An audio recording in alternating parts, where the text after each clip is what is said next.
ఊరికి బెల్ట్ షాపులు వచ్చినాయి. అవునా? నీళ్లు మంచి నీళ్లు దొరకకపోయినా సరే కానీ ఊర్లలో మాత్రం క్వార్టర్ సీసాలు దొరుకుతున్నాయి కదా.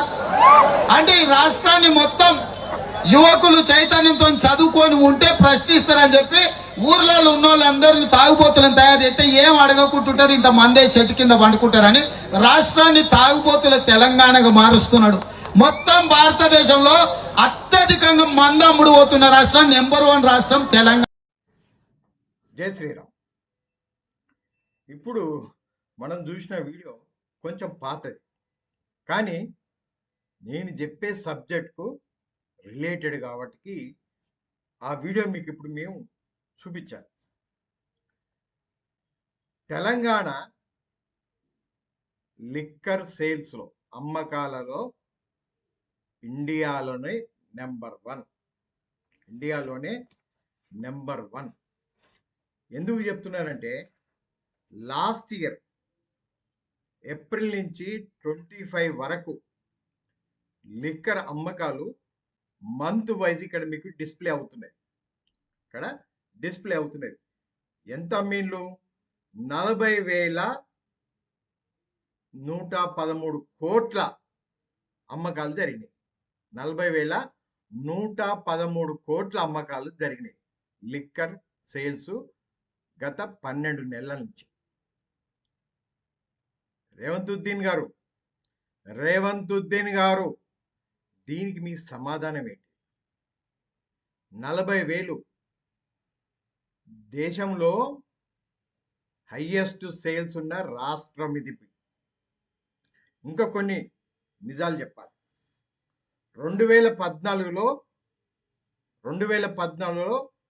గడిల ధర ఉన్నప్పుడు బీఆర్ఎస్ లో లిక్కర్ అమ్మకాలు 10,000 కోట్లు. దాన్ని వీళ్ళు అంచెలంచెలుగా పెంచుకుంటూ పోయారు. ఎవరు? ఈ గడిల ధరలు. తర్వాత ఈ రజాకర్లు వచ్చారు.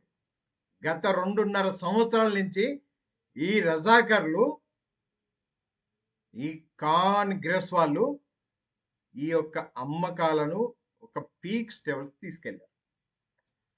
ఎంత అంటే మన కనీసము భారతదేశంలో ఉన్న ఏ రాష్ట్రం కూడా తెలంగాణ దరిదాపులోకి రాదు ఈ అమ్మకాలలో.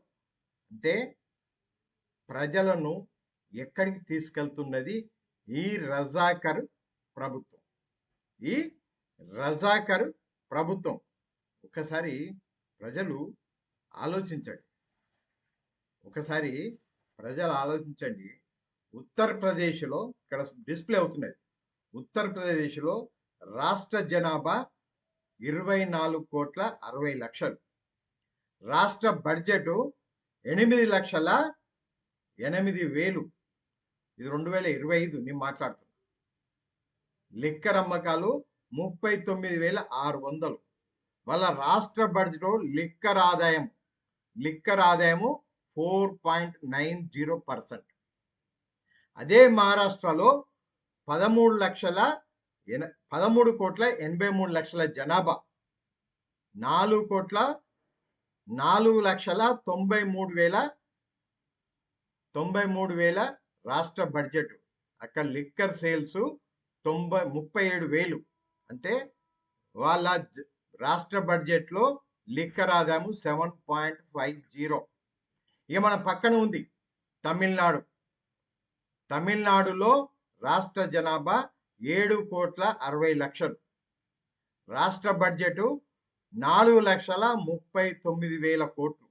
అక్కడ లిక్కర్ సేల్స్ 33,811. వాళ్ళ ఆదాయము 7.7%. తెలంగాణలో 3,81,00,000 జనాభా. అంటే రాష్ట్ర బడ్జెట్ 3,04,000 కోట్లు. Liquor sales 40,209. అంటే ఆదాయము 13.23%. రాష్ట్ర బడ్జెట్లో ఆదాయము 13.23%. ఇది ఈ రాష్ట్ర బడ్జెట్ తెలంగాణలో చెప్పింది 3,04,000 కోట్లు. ఇది తప్పు. ఎందుకంటే అంత లేదు వీళ్ళది. వీళ్ళ జనాభా లెక్కల ప్రకారం రేవంత్ ఉద్దీన్ చెప్పిన ఆదాయము మనకు వచ్చేది ఆదాయం ఎంత చెప్తున్నాడు ఇక్కడ చెప్పేది దాదాపు 18,000 కోట్లు అని చెప్తున్నాడు. 18,000 కోట్లు అంటే ఇక్కడ లిక్కర్ ఆదాయము తెలంగాణలో 18%. ఆ బడ్జెట్లో చూసుకుంటే 18% లిక్కర్ ఆదాయము తెలంగాణలో వస్తున్నది. అంటే ఎంతమంది తాగుబోతులను తయారు చేస్తున్నది ఈ తెలంగాణ రజాకర్ ప్రభుత్వము. ఇంతకుముందు గడీల ప్రభుత్వము తెలంగాణ ప్రజలను పీల్చి పిప్పి చేస్తున్నది ఈ గడీల ప్రభుత్వము. ఇంతకుముందుకు ఇప్పుడు ఈ రజాకర్ ప్రభుత్వం. తెలంగాణ ప్రజలు ఒక్కసారి ఆలోచించండి. ప్రతి ఊర్లో గంజాయి దొరుకుతున్నది, ప్రతి ఊర్లో డ్రగ్స్ దొరుకుతున్నది. వాడలో బెల్ట్ షాపులు వస్తున్నాయి. వాడలో బెల్ట్ షాపులు వస్తున్నాయంటే ఒక సమాజము సర్వనాశనం అయ్యేది కారణము, ఒక సమాజం సర్వనాశనం అయ్యేది కారణము రెండు ఉంటాయి.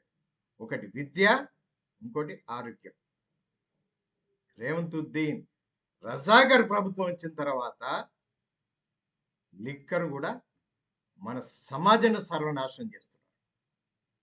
ఒక్కసారి ప్రజలంతా ఆలోచించండి. రైతు బంధు అన్నాడు, 6,000 రూపాయలు ఇచ్చాడు. ఇచ్చి వారం అయిపోయింది. మిగిలిన ఆ డబ్బులు ఎక్కడ పోయినాయి? ఎందుకు ఇవ్వడం లేదు? రైతు సోదరులు క్షమించాలి ఈ మాట మాట్లాడుతున్నారు. 6,000 ఇచ్చి రైతులకు ఏమి చెప్పదలుచుకున్నావు? ఆన్సర్ అంటే ఈ 6,000 రూపాయలు తిని తాగాలనా? పెట్టుబడికని చెప్పేసిన డబ్బులు 6,000 దేనికోసం? లిక్కర్ ఆదాయం పెంచుతామనా? రేవంత్ ఉద్దీన్ రజాకర్ ప్రభుత్వం, ఈ గడీల ప్రభుత్వం ఇవి తెలంగాణ ప్రజలను పీల్చి పిప్పి చేస్తున్నాయి. అందుకే మనం చిన్నప్పుడు ఒక పాట ఉండేది. ముళ్ళు పోయి కత్తి వచ్చే డామ్ డామ్ డామ్. ఒక పాట ఉండే, ముళ్ళు పోయి కత్తి వచ్చే డామ్ డామ్ డామ్. కానీ ఇప్పుడు ఏం జరుగుతుందంటే గడిల ధరలు పోయి రజాకారులు వచ్చే డామ్ డామ్ డామ్. గడిల ధరలు పోయి రజాకారులు వచ్చే డామ్ డామ్ డామ్. ప్రజలరా ఒక్కసారి ఈ కాంగ్రెస్ను, ఈ రజాకర్ ప్రభుత్వాన్ని, ఈ గడిల దొరలను పారదొలండి. ప్రజలను పీల్చి పిప్పి చేస్తున్నారు. భారత్ మాతాకి జై. జై హింద్.